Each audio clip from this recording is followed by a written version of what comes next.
খেলতে পারস বা দোয়া খেলতে পারস, মদ প্রকাশ্যে ব্যবসা করে, এর করে ডাকবে এই ব্যবসা করিস কেন?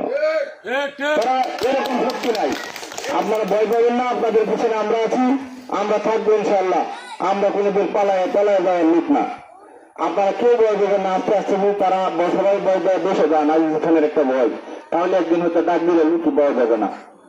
কেন সমাজটাকে আপনারা অবশ্যই চান যে আপনার ছেলে, আপনার নাতি, আপনার ভাই, আপনার বোনেরা সকলে মিলেমিশে ভালোভাবে থাকুক। আমরাও চাই, এরা আমাদেরই আত্মীয় স্বজন ছিল, কিন্তু এরাদের সাথে আমরা সমস্ত সম্পর্ক বিচ্ছিন্ন করছি কেন? তারা নেশাগ্রস্ত হয়ে গেছে, এরা আমাদের সমাজ থেকে আলাদা হয়ে গেছে।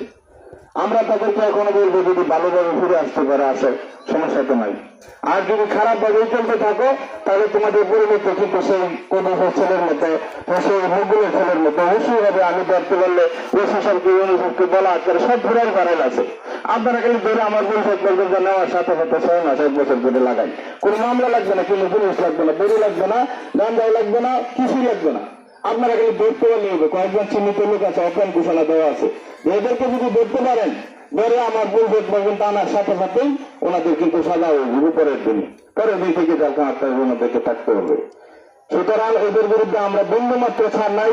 যখন রাতের 3টার সময় আমাকে ফোন করছে, 2টার সময় 2টার দিকে আমাকে ফোন করছে যে মদনার বাড়ির দিকে বেতলা বলছি। আমি 2টার সময় বৃষ্টি পড়তেছে, এর মধ্যে থানা থেকে পুলিশ আনায়া আজিজ খান সাক্ষী পাঠাইছি। থানা ওখান থেকে থানার লোকজন যাইতে যাইতে শেষ পর্যন্ত দেখো ভাই বেলা শেষ রাত উড়ে যেতেছে, কাটার জন্য শেষ পর্যন্ত জায়গা পর্যন্ত বুঝতে পারে নাই। একদিন গেছে আরেকদিন কই যাবো, পরের দিন কই যাবো, প্রতিদিন আসবে, প্রতিদিন পুলিশ বলবেন এখানে ক্যাম্প হবে তারা বাড়াতে। তবে কিন্তু এদের বিরুদ্ধে আমরা কিন্তু থাকবো ইনশাল্লাহ। আপনাদের ভয় পাওয়ার কিছু নেই, আমরা আছি আপনাদের সাথে, প্রশাসন আছে আপনাদের সাথে, পুলিশ আছে আপনাদের সাথে। আমরা তাদেরকে অবশ্যই প্রতিরোধ করবো, কোনোভাবেই তাদেরকে ছাড় দিব না। আপনারা ভয় পাবেন না, আমরা অবশ্যই এটাকে সাপোর্ট করি না, এটাকে আমরা প্রতিরোধ করবো, করতেই হবে। আমাদের বাঁচার তাগিদে করতে হবে। কেন এই সমাজকে বাঁচাইতে হলে, এই দেশকে বাঁচাইতে হলে অবশ্যই আমাদের এটাকে প্রতিরোধ করে বাঁচতে হবে। তাই আমি অনুরোধ করবো, এখানে যারা আছেন, আশেপাশে যারা আছেন, এখানে যোগাযোগ ব্যবস্থাটা একটু খারাপ বললে আর কি, এখানে এই অবস্থান কেন্দ্রটা পায় বাসার বেড়া বলে একটু রাস্তার আশেপাশে আসে একদিন খেলাতে দেখ, একদিন একটা বুড়ি চালান নিয়ে ঢুকতে যায় দেখ, কিরম বেড়ায় কত প্রকার আছে, আমরাও তো আছি ইনশাল্লাহ, এইতে পারবে না। সুতরাং আমি আপনাদেরকে বলবো, আপনাদের পিছনে আমরা আছি, প্রশাসন আছে, এবং এই এলাকার সকল জনগণ ইনশাল্লাহ থাকবে ভালো কাজের জন্য।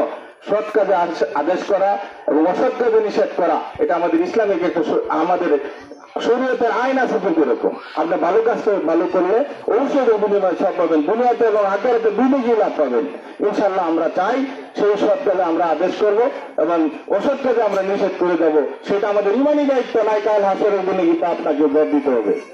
আপনার পাশে একটি খারাপ কাজ হচ্ছে, আপনি প্রথমে মুখ দিয়ে বাধা দেন, যদি বাধা না দিতে পারেন তাহলে মন দেখে ঘৃণা করেন, হাদিস আছে, হুজুর আছে এখানে। তাহলে আমরা মন দেখে ঘৃণা করবো, পাশাপাশি কি করবো, আমরা সম্মিলিত ভাবে সেটাকে প্রতিহত করার চেষ্টা করবো, কেন আমাদের সমাজকে রক্ষা করার জন্য। সেই জন্য আমরা আপনাদের পাশে আছি, সবসময় আছি, দিন রাত 24 ঘন্টা আমার মোবাইল খোলা আছে। আপনারা যখন আমাকে ফোন দিবেন তখনই আপনারা পাবেন ইনশাআল্লাহ। এদেরকে আমরা প্রতিহত করে এই সমাজকে আমরা রক্ষা করতে চেষ্টা করবো। সকলকে আপনারা এইভাবে সচেতনতামূলক যে অনুষ্ঠান হবে, যেখানে কথা হবে, আপনারা এভাবে থাকবেন, সম্মিলিত ভাবে কাজ করবেন, যেটুকু ধরবেন সবাই মিলেমিশে ধরবেন।